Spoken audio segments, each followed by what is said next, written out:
Students നമ്മൾ income tax ആക്ടിനകത്ത് residential സ്റ്റാറ്റസും അതുപോലെ classification of income ഇത് രണ്ടും തമ്മിലുള്ള കണക്ഷനാണ് നമ്മൾ ഇനി പറയാൻ പോകുന്നത്. That is section 5 scope of income ആണ്.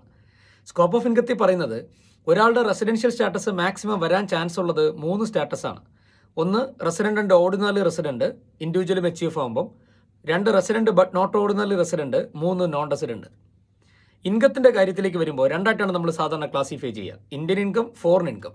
ഇന്ത്യൻ ഇൻകത്തിനകത്ത് income received in India, income deem to be received in India, income accrue or arise in India, income deem to accrue or arise in India, പിന്നെ foreign income. അപ്പോൾ residential സ്റ്റാറ്റസും ഈ ഇൻകത്തിന്റെ ക്ലാസിഫിക്കേഷനും തമ്മിലുള്ള കണക്ഷനെയാണ് scope of income എന്ന് പറയുന്നത്. അത് പറഞ്ഞിരിക്കുന്ന സെക്ഷൻ 5-ലാണ്. നമ്മൾ ടാക്സ് ലയബിലിറ്റി ചാർട്ട് എന്നും പറയും. സെക്ഷൻ 5 പ്രകാരം ഒരാളുടെ residential status resident and ordinary resident ആണെങ്കിൽ both Indian income as well as foreign income, complete income is taxable in India. Indian ഇൻകവും ഫോറിൻ ഇൻകവും ഇന്ത്യക്കകത്ത് ടാക്സ് ചെയ്യും റെസിഡന്റ് ആൻഡ് ഓർഡിനറി റെസിഡന്റ് ആണെങ്കിൽ. അപ്പോൾ സത്യത്തിൽ റെസിഡന്റ് ആൻഡ് ഓർഡിനറി റെസിഡന്റ് എന്ന് പറയുന്ന ആളുടെ കാര്യം വളരെ കഷ്ടമാണ്.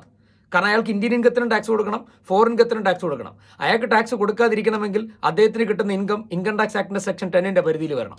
ഇൻകം ടാക്സ് ആക്ടിന്റെ സെക്ഷൻ 10 വന്നാൽ എക്സംഷൻസ് ആണല്ലോ, ടാക്സ് കൊടുക്കണ്ട. Otherwise he must pay tax.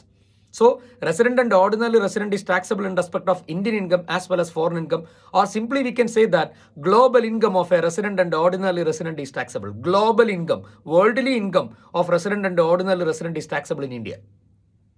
What about resident but not ordinary resident? ഒരാളുടെ residential status resident but not ordinary resident ആണെങ്കിൽ അദ്ദേഹത്തിനെ സംബന്ധിച്ച് ഇന്ത്യൻ ഇൻകം മൊത്തം ടാക്സ് ചെയ്യും.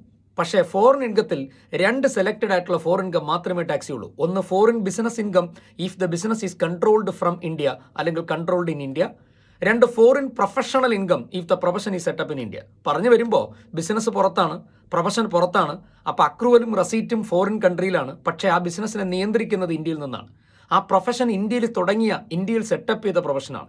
ഇന്ത്യയിൽ സെറ്റപ്പ് ചെയ്ത പ്രൊഫഷൻ കാരണം ഫോറിൻ കൺട്രിയിൽ നിന്നൊരു ക്ലയൻറ്റിൽ നിന്ന് ഇൻകം കിട്ടുന്നതാണ്.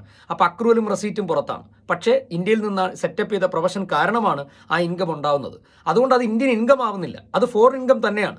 പക്ഷേ resident but not ordinary resident എന്നുള്ള സ്റ്റാറ്റസ് ഉള്ള വ്യക്തിയെ ടാക്സ് ചെയ്യുന്ന 2 ഫോറിൻ ഇൻകമാണത്. ഒന്ന് foreign business income if the business controlled in India, foreign professional income if the profession in set up in India. അവിടെ ഈ 2 ഫോറിൻ ഇൻകം അല്ലാതെ വേറെ ഒരു ഫോറിൻ ഇൻകവും റെസിഡന്റ് ബട്ട് നോട്ട് ഓർഡിനറി റെസിഡന്റിനെ ഇന്ത്യയിൽ ടാക്സ് ചെയ്യാൻ കഴിയില്ല, ടാക്സ് ചെയ്യാൻ പാടില്ല. സെക്ഷൻ 5 പ്രകാരം റെസിഡന്റ് ബട്ട് നോട്ട് ഓർഡിനറി റെസിഡന്റിനെ സംബന്ധിച്ച് ഇന്ത്യൻ ഇൻകം എന്തായാലും ടാക്സ് ചെയ്യും. 2 ഫോറിൻ ഇൻകം മാത്രമേ ടാക്സ് ചെയ്യുള്ളൂ. Foreign business income if the business controlled in India, foreign professional income if the profession setup in India.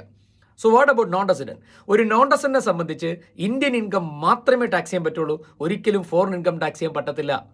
അപ്പോൾ Indian income only taxable in respect of non-resident. Foreign income cannot be taxed in India in the hands of a non-resident. So, Indian income is taxable irrespective of residential status. ഒരാളുടെ residential status എന്ത് തന്നെ ആയാലും Indian ഇൻകത്തിന് India tax കൊടുത്തേ പറ്റൂ. But foreign income taxable in India depends upon residential status. If the status of the assessee is resident and ordinarily resident, all the foreign income is taxable in India. If the status is resident but not ordinarily, only 2 foreign income is taxable in India. If the status is non-resident, only Indian income is taxable in India. ഇതാണ് ശരിക്കും income tax ആക്ടിന്റെ section 5 പറയുന്ന scope of income അഥവാ residential സ്റ്റാറ്റസും ഇൻകത്തിന്റെ ക്ലാസിഫിക്കേഷനും തമ്മിലുള്ള connection.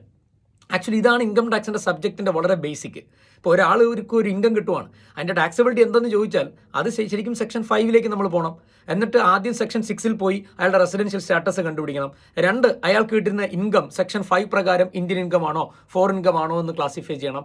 Then residential സ്റ്റാറ്റസും ക്ലാസിഫിക്കേഷനും ഇൻകവും അറിയാമെങ്കിൽ നമുക്ക് കാര്യങ്ങൾ പറയാം, അത് ടാക്സബിലിറ്റി പറയാൻ പറ്റും. അവിടെ ഒരു കാര്യം മനസ്സിലാക്കുക, ഇന്ത്യൻ ഇൻകം ആണോ റെസിഡൻഷ്യൽ സ്റ്റാറ്റസ് നോക്കേണ്ട ആവശ്യമേ ഇല്ല. Anyway it is taxable in India. പക്ഷേ റെസിഡന്റ് ആണോ നോൺ റെസിഡന്റ് ആണോ എന്നുള്ളത് ഈ ഫോറിൻ ഇൻകത്തിന്റെ ടാക്സബിലിറ്റിക്ക് വേണ്ടി മാത്രമല്ല. ഇൻകം ടാക്സിന്റെ റേറ്റ് ഓഫ് ടാക്സ് കണ്ടുപിടിക്കുന്ന സമയത്തും ചില ചാപ്റ്റർ 6 റിഡക്ഷൻ എടുക്കുമ്പോഴും മറ്റ് പല സ്ഥലങ്ങളിൽ റെസിഡൻഷ്യൽ സ്റ്റാറ്റസിന് റിലവൻസ് ഉണ്ട്. അപ്പോൾ മെയിനായിട്ട് റെസിഡൻഷ്യൽ സ്റ്റാറ്റസ് നമ്മൾ പഠിക്കുന്നതിൻ്റെ ഇൻറ്റൻഷൻ അല്ലെങ്കിൽ അതിൻ്റെ ഇമ്പാക്റ്റ് ടു ഡിറ്റർമിൻ അല്ലെങ്കിൽ to decide the taxability of foreign income ആണ്. ഞാൻ ഇതിനു മുമ്പുള്ള ഒരു വീഡിയോയിൽ പറഞ്ഞിട്ടുണ്ട്, ശരിക്കും റെസിഡൻഷ്യൽ സ്റ്റാറ്റസ് ഇൻകം ടാക്സ് ആക്ടിനകത്ത് കണ്ടുപിടിക്കുന്നതിൻ്റെ പിന്നിലെ പ്രധാനപ്പെട്ട ഒബ്ജക്റ്റീവ് എന്താണ്? അത് നമ്മൾ ഓൾറെഡി കുറച്ച് കാര്യങ്ങൾ പറഞ്ഞിട്ടുണ്ട്. ദാറ്റ് ഈസ് ഫോറിൻ ഇൻകത്തിന്റെ ടാക്സബിലിറ്റി, ചില chapter 6 reduction, unexhausted basic exemption, utilisation against long term capital gain. അതുപോലെ തന്നെ റെസിഡന്റ് സീനിയർ സിറ്റിസൺ ആണെങ്കിൽ മാത്രമേ 3 ലാഖിന്റെയും 5 ലാഖിന്റെയും ഓപ്റ്റ് ഔട്ട് ചെയ്യുന്ന, ഡിഫോൾട്ട് ചെയ്യുന്ന ഓപ്റ്റ് ഔട്ട് ചെയ്യുന്ന വ്യക്തികളുടെ extended basic exemption limit, advance tax ലൈബിലിറ്റിയുടെ അതിൽ നിന്നുള്ള റിലാക്സേഷൻ അല്ലെങ്കിൽ ഒഴിവാക്കുന്നത്. അപ്പോൾ അവിടെയൊക്കെ റെസിഡൻഷ്യൽ സ്റ്റാറ്റസ് റിലവന്റ് തന്നെയാണ്.